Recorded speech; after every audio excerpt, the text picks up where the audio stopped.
Hello friends, welcome to my channel తెలుగింటి kitchen. ఇప్పుడు మనము బియ్యం నానబెట్టకుండా పప్పు నానబెట్టకుండానే ఒక హెల్దీ దోశ రెసిపీ చేద్దాము. దాని కొరకు ముందుగా 1 కప్పు సూజీ తీసుకోవాలి, బొంబాయి రవ్వ. అలాగే 2 కప్స్ ఓట్స్ తీసుకోవాలి.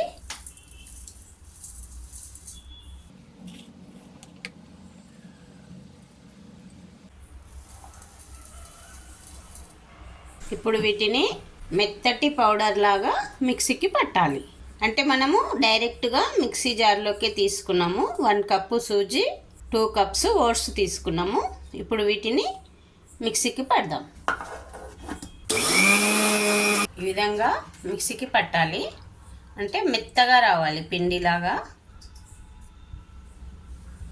ఇలా మిక్సీకి పట్టిన తర్వాత ఒక మిక్సింగ్ బౌల్లోకి తీసుకోవాలి. మనం దోశ బ్యాటర్ ప్రిపేర్ చేస్తాం కదా, అలాంటి బౌల్ ఒకటి తీసుకోవాలి. ఇప్పుడు దీనిని పక్కకు పెట్టి దీనిలోకి 300 గ్రామ్స్ వరకు పాలకూర తీసుకోవాలి. పాలక్ 2 నుంచి 3 సార్లు ట్యాప్ కింద కడిగి తీసుకుంటే సరిపోతుంది.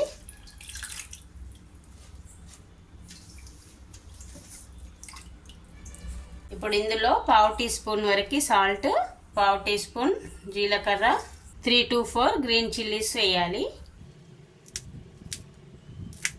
ఇప్పుడు దీనిని మెత్తటి పేస్ట్ లాగా మిక్సీకి పట్టాలి.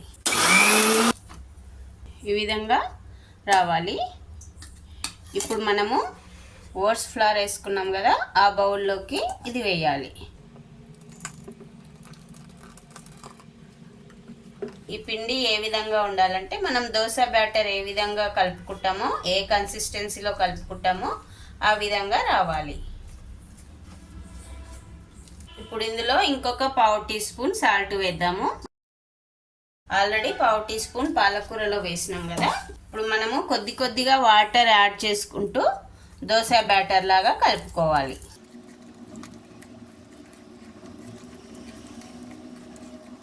లమ్స్ రాకుండా కలుపుకోండి.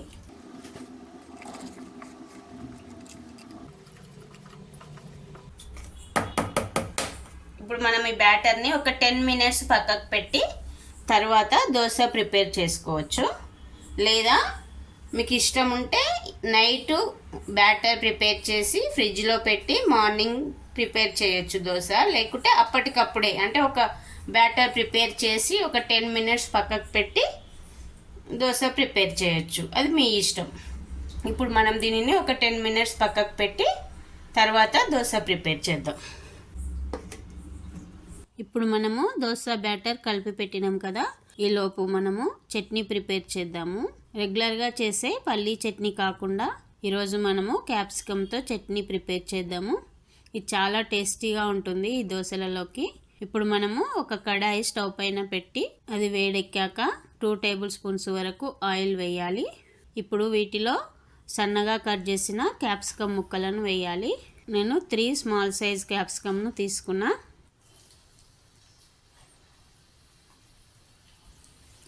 అలాగే 7 to 8 గ్రీన్ చిల్లీస్ని వేసుకోవాలి. ఇప్పుడు సన్నగా కట్ చేసిన ఆనియన్ ముక్కలను వేసుకోవాలి. ఇప్పుడు 6 to 7 గార్లిక్ క్లోవ్స్ వేసుకోవాలి.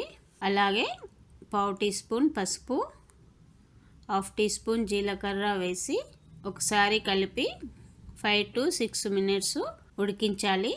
అలాగే అడుగంటకుండా మధ్య మధ్యలో కలుపుతూ ఉండాలి. ఇవి కొద్దిగా మగ్గిన తర్వాత దీనిలో మనం నానబెట్టిన చింతపండు వేయాలి. నేను నిమ్మకాయ సైజ్ అంతా చింతపండు తీసుకున్నా.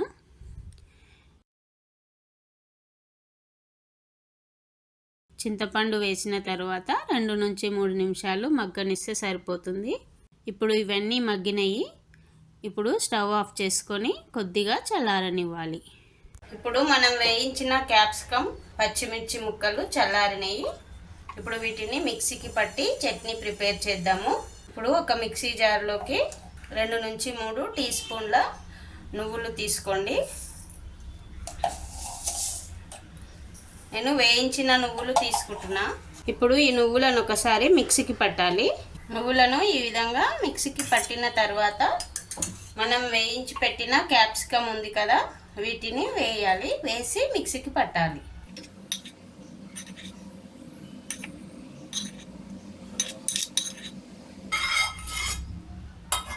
ఇప్పుడు మనము ఇదే కడాయిలో పోపు పెడదాము. దీనిని పక్కకు పెడదాము. ఇప్పుడు ఇందులో 1/2 టీ స్పూన్ సాల్ట్ వేసుకొని మిక్సీకి పడదాం. మీరు మీకు టేస్ట్కు తగినంత వేసుకోండి. మేము సాల్ట్ తక్కువ తింటాం కాబట్టి నేను 1/2 టీ స్పూన్ మాత్రమే వేసుకున్నా. ఇప్పుడు దీన్ని మిక్సీకి పడదాం. మరీ పేస్ట్ లాగా కాకుండా మరీ బరకగా కాకుండా మీడియంగా ఈ కన్సిస్టెన్సీ వచ్చేటట్టు మిక్సీకి పట్టుకుంటే సరిపోతుంది. ఇప్పుడు దీనికి కావాల్సిన పోపు వేద్దాము. ఇప్పుడు కడాయి వేడెక్కింది. ఇంకొక 2 టేబుల్ స్పూన్స్ ఆయిల్ యాడ్ చేస్తే సరిపోతుంది.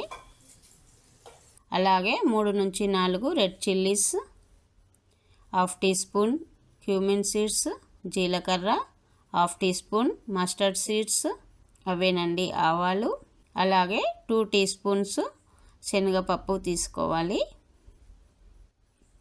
ఇవి కొద్దిగా వేగాక కరివేపాకు వేస్తే సరిపోతుంది.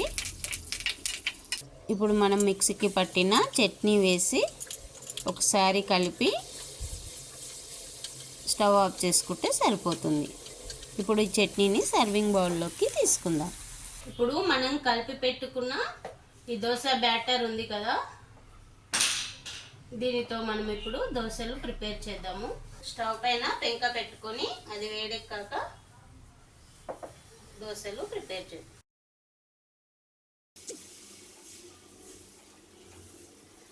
పెంక బాగా వేడెక్కాక దోశ వేస్తే అంటుకోకుండా మంచిగా వస్తుంది. ఇప్పుడు కొద్దిగా ఆయిల్ వేసుకుంటే సరిపోతుంది. కింది సైడు ఇలా గోల్డెన్ కలర్ వచ్చేదాకా ఫ్రై అయిన తర్వాత తిప్పేసుకుంటే సరిపోతుంది.